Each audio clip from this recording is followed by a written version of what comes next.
Welcome back. You're watching SA Today. Now, police have arrested members of the Zimbabwe Congress of Trade Unions, the ZCTU, who were en route to carry out their nationwide protest against what they call is an illegal tax on money transfers. The 2% tax introduced by the Finance Minister Mthuli Ncube last week saw prices soaring and basic commodities depleted as consumers went into panic buying mode. Ncube has since reviewed the tax, exempting transactions below $10 and capped the tax at $10,000.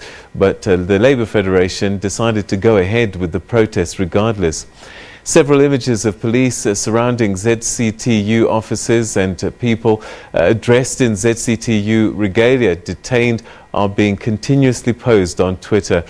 The Trade Union Federation says that its president, Peter Mthasa, was arrested at his offices in Harare, and 19 activists were arrested in Mutare and 13 in Masvingo.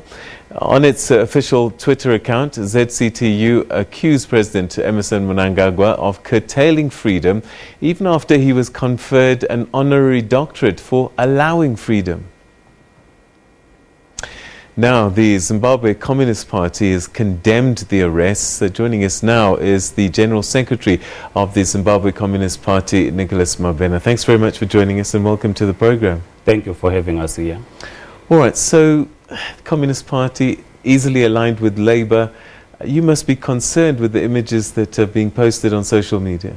We are concerned that the president of the Zimbabwe Congress of Trade Unions, the general secretary, and the other leaders, when they went to their offices, they were not in the streets, they were not in a park, inside the office, because we'll recall that when they notified the police about this protest, because the law does not say you have to seek permission, you notify the police that there's going to be a gathering.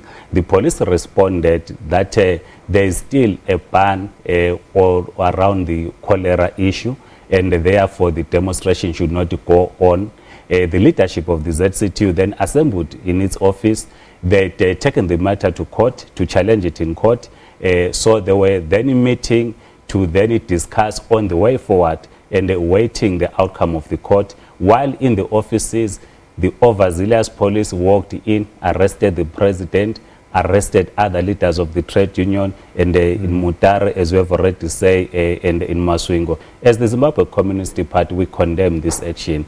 It is not really needed. It doesn't make sense in our view to say a government that was recently elected is trying to reform the economy, is busy harassing ordinary citizens. So what you're saying is that people were arrested, detained and beaten for talking about a planned strike which hadn't happened? They were not in the streets, they were in their offices. At around the lunch hour, you still had about 45 members of ZCTU that were kind of under house arrest. The police were now arresting anyone who was going out of the ZCTU offices or anyone attempting to get inside. So people were illegally held inside their offices. Would understand and interpret it differently if the leadership of the ZCTU was addressing the workers outside. They were not, they were inside their offices. In Bulawayo, for example, the leadership of the workers, they were kept in their offices. They were threatened, they could not go even outside to organize. So this action by the Zimbabwean police, which in our view, which we have always said, that the Zimbabwe Republic Police is an extension or a private militia of ZANU-PF, and the action of the police confirms this, and we condemn it. So the actions of the fateful first after the elections, the president was quick to distance himself from the actions that were taken and has set up an inquiry. Do you think that there's a chain of command that's not reaching down to the soldiers and the police on the floor?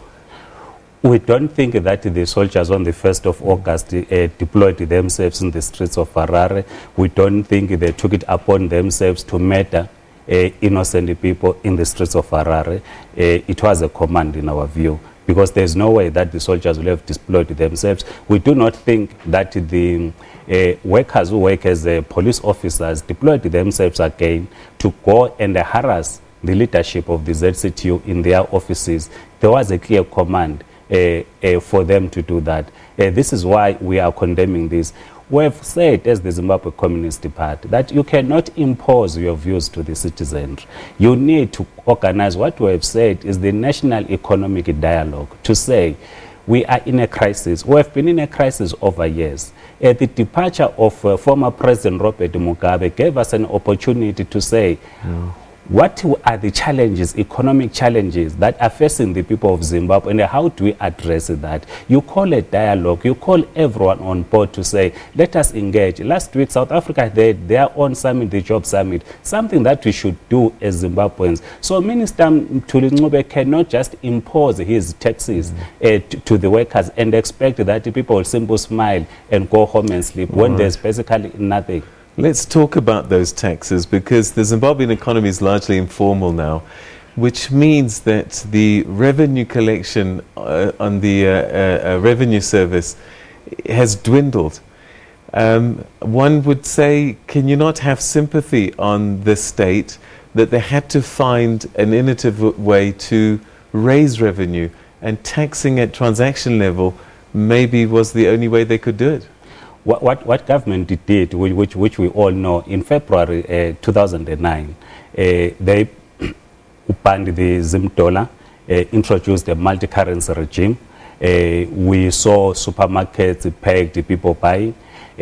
Last year or 2 years back, they then introduced a bond note, which they said it was equivalent to the US dollar. What was basically happening is that the ordinary people, as they go to the shops to buy using a US dollar, the captains of industry will keep the US dollar and they flood the market with a bond note. They will then now want to come and purchase their products in South Africa and in Botswana. They now have to go sell the bond note to get the rands to buy. There's no money now, they can't get it. This is why you are now having all these challenges on the economic front. This is why we've said, let us have this national economic dialogue, because the agricultural season is now approaching. The question that we should be asking ourselves, how are we going to organize agriculture? Any economy, that if you are not producing anything and there's no production in your country, you can't build a sound economy. So we've made these proposals, and we keep on calling to say, let us come together as the people of Zimbabwe, because we cannot outsource the rebuilding of our economy to anyone. It is our responsibility to do so, and the government must lead us in that direction. All right, Mr. Mabhena, unfortunately we've run out of time. We're going to have to leave it there, but thanks very much indeed for joining us on the program. It's my pleasure.